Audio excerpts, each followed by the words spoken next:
ચાલો બતાવો ચાલો. આયો.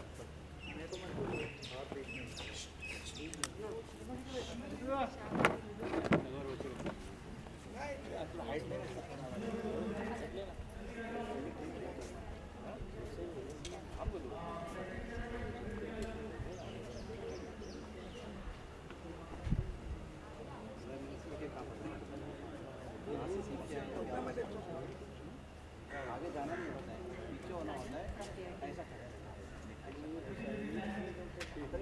दिलीप जी, टप्पू का एक नए टप्पू की शुरुआत हो रही है, नए उनकी करियर की शुरुआत हो रही है गोकुलधाम सोसाइटी से. आपसे जानना चाहूँगा कि किस तरह से देख रहे हो इस नए टप्पू को?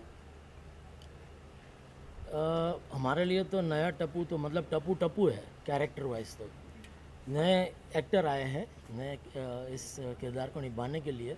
तो बस मैं इनसे यही कहूँगा नीतीश जी को कि all the best as a very enthusiastic actor. और बस पूरी टीम उनको मिलके हम कोशिश करेंगे कि सब मिलकर के ऐसे सीन हम कर सके कि लोगों का मनोरंजन हम कर सके इतने सालों से जो करते आ रहे हैं. तो होपफुली लोगों को मज़ा आए. ऐसे आसिफ भाई सीन बनाएंगे राइटर के साथ मिलके और हम उनको न्याय दे सके एज एन एक्टर. आपसे जानना चाहूँगा दिलीप जी के साथ किस तरह से अब तक की शूटिंग के दौरान किस तरह का एक्सपीरियंस रहा है आपका? एक्चुअली सर का जो कैरेक्टर वो मेरा फेवरेट कैरेक्टर है टीवी में. और जेन्युइनली बोलूँ सर लिविंग लेजेंड है. मतलब सर को स्क्रीन पे देखना इज़ अल्टीमेट. कि सर के नुएंसेस, सर का स्पॉन्टेनिटी, सर का इम्प्रोवाइजेशन इज़ अल्टीमेट. तो एज एन एक्टर ऑल्सो तो क्या है कि जैसे सर मैंने सर के साथ स्क्रीन शेयर करा, सर के साथ जो मेरा एक्सपीरियंसेस रहा मैंने इतना सीखा है. और सर ने मुझे एक बहुत प्यारी चीज़ सिखाई है जो कि सर मैं अभी भी कोशिश कर रहा हूँ सीखने की. मैं अभी भी नहीं सीख पाऊँ. सुनना, लिसनिंग.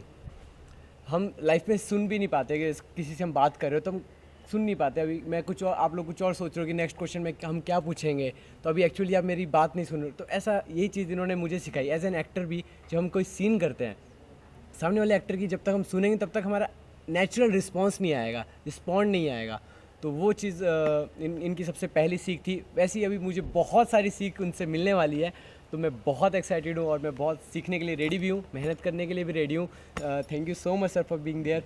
रियली सर बहुत सीखना है सर आपसे. सबसे इम्पोर्टेंट जिस तरह आपने कहा मुझे अभी, और क्या ऐसी कोई क्वालिटी है जो सर से आप सीखना चाहोगे? जिस तरह आपने लिसनिंग की एक क्वालिटी बताई, हाँ. और कोई ऐसी क्वालिटी सर की? To be in the moment. Yes. To be in the moment like as a character. जैसे अभी हम यहाँ पे हैं तो मैं एज अ नीतीश आपसे बात कर रहा हूँ या एज अ टप्पू आपसे बात कर रहा हूँ. ये इंपॉर्टेंट है कि अगर मैं आपसे टप्पू की तरह बात करूँ तो मेरा थॉट प्रोसेस भी टप्पू की जैसा होना चाहिए. तो मैं आंसर भी टप्पू की जैसा करूँ, ना कि नीतीश की तरह करूँ. तो सर के अंदर ये बहुत नेक्स्ट लेवल क्वालिटी है.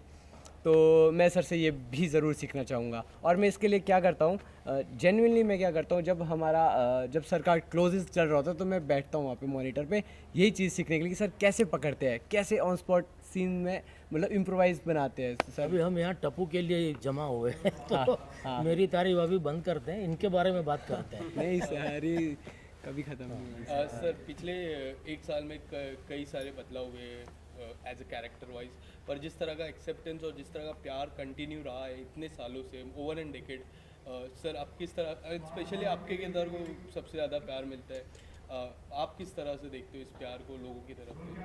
नहीं, मैं तो जितना भी हमारे जो दर्शक हैं उनका जितना शुक्रगुजार हम करें उतना कम है. क्योंकि पिछले इस जुलाई में 15 साल कंप्लीट होंगे इस सीरियल को. तो लोगों ने मतलब बेतहाशा हमें प्यार दिया है, आज भी करते आ रहे हैं. जब भी बाहर कोई मिलता है तो इतना आशीर्वाद हमें देते हैं, बड़े बुज़ुर्ग हो, बच्चे हो, इतने प्यार से मिलते हैं. तो मैं समझता हूँ ये कोई डिवाइन फोर्स है जो काम कर रहा है कि 15 साल तक ये कोई सीरियल का चलना और लोगों का प्यार इतना बरकरार रहना, ये वाकई में, हालांकि नो डाउट सबकी मेहनत है, सब कहेंगे कि भाई सब मिलकर के मेहनत कर रहे हैं, लेकिन जो राइटर्स है, आसिफ भाई है, जो एक उनको डे टू डे लेवल पे जो एक नई नई चीज़ें सूझना, वो बहुत इम्पोर्टेंट है कि वो ऊपर वाले की कृपा है कि वो कुछ नई नई चीज़ें वो सुझाता है, तब जाके इंटरेस्टिंग एपिसोड्स बनते हैं और लोगों का मनोरंजन होता है. दिलीप जी, सबके रिप्लेसमेंट मिल गए, पर एक रिप्लेसमेंट अभी भी लोगों की तरफ से चर्चा होती है, दया भाभी की। आप अगर कुछ उसमें कहना चाहोगे? काफ़ी लोग मिस करते हैं उनको, टेलीविज़न पे काफ़ी मिस किया जाता है, वो किरदार को काफ़ी मिस किया जाता है। उस पर अगर आप कुछ कहना चाहो क्या कहूँ, आप बोलिए, क्या सुनना चाहते हैं आप? कि कब रिप्लेसमेंट होगा, कि अगर वो कोई- तो आसिफ भाई बता सकते हैं क्योंकि इस शो के सर्वे सर्वा वही है। तो क्या वो रिप्लेसमेंट करना चाहते हैं, नहीं चाहते हैं, कोई नए किरदार को कास्ट करना चाहते हैं, नहीं चाहते, वो तो वही बता सकते हैं। मैं बतौर एक actor, yeah definitely I miss the character of Daya, because it was a long spell. Daya Jetha के काफ़ी मज़ेदार सीन्स आप लोगों ने इतने सालों से देखे हैं। तो जब से दिशा जी गए हैं तब से of course that part, that angle, that funny part has been missing. Yes. The chemistry between Jetha and Daya has been missing, और लोग भी वही कहते हैं. But yeah, let's see. I mean, I'm always positive. Asit bhai is always positive. So you never know, what happens. Maybe something interesting, something positive might happen. कल किसने देखा है? Yes. तो आज Especially- जो है बस हम करते ही आ रहे हैं. स्पेशली वो विंडो का जो सीन है, काफ़ी बार वो शूट हुआ है, और वो पर्टिकुलर सीन को काफ़ी लोग मिस करते हैं। आप कितना मिस कर पाते हो ऑन सेट वो सीन को? जब भी आप ऑफिस जाते थे, पीछे से दया भाभी आपको बुलाती थी और ये खिड़की में बबीता जी रहती थी, वो एक जो ट्रायो सीन होता है उसको काफ़ी मिस किया जाता है। आप कितना मिस करते हो उस शॉट को? नहीं, ऐसे तो देखिए, अभी पिछले 14 साल में 3700 एपिसोड्स हमने किए हैं। तो इस तरह के ये एक आध दो नहीं, मतलब कितने सारे सीन्स हैं जो बहुत ही मज़ेदार सीन्स हो गए हैं, हो चुके हैं, और बहुत ही मज़ेदार ऐसे सीन्स हमने किए हैं, मज़ा आता है। But yeah let's see, I mean future में मिस तो करेंगे definitely. As an actor I do miss, because there is certain kind of chemistry between the actors, और उसी से पूरा एक सीन बनता है। तो yeah definitely I do miss her, yeah. Thank you so much and all the best for your journey. Thank you.